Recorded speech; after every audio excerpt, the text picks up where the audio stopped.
M. Barrette était à la conférence de la FIC, la Fédération des infirmières du Québec, il y a peu de temps. À celle-ci, il disait, dans des CHSLD, on n'a pas besoin de médecins là-bas, on n'a besoin que d'infirmières et de pharmaciens. Pourquoi se retrouve-t-on en CHSLD? Parce qu'on a perdu de l'autonomie. Pourquoi on a perdu de l'autonomie? Parce qu'on est très malade. Sinon, on serait resté chez nous. Alors, nous allons les mettre de côté et dire « Ah, vous n'avez plus besoin d'évaluation médicale. On n'a qu'à distribuer des pilules. » Le projet de loi menace la présence de qualité et en quantité suffisante de médecins de famille dans les CHSLD. Donc, ce sont les patients les plus âgés, les plus vulnérables de notre société qui seront privés de médecins de famille et leurs familles qui ont tant besoin de conseils auprès des médecins de famille.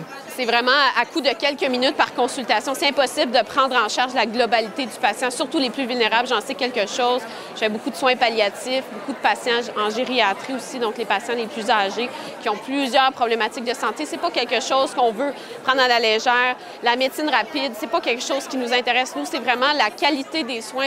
C'est au cœur de nos préoccupations. Au nom de ces patients vulnérables-là, ce projet de loi doit être changé ou tout simplement annulé.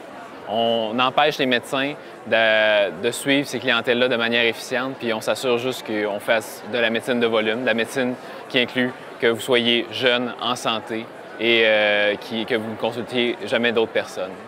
Pour moi, le projet de loi 20, ça ne passe pas.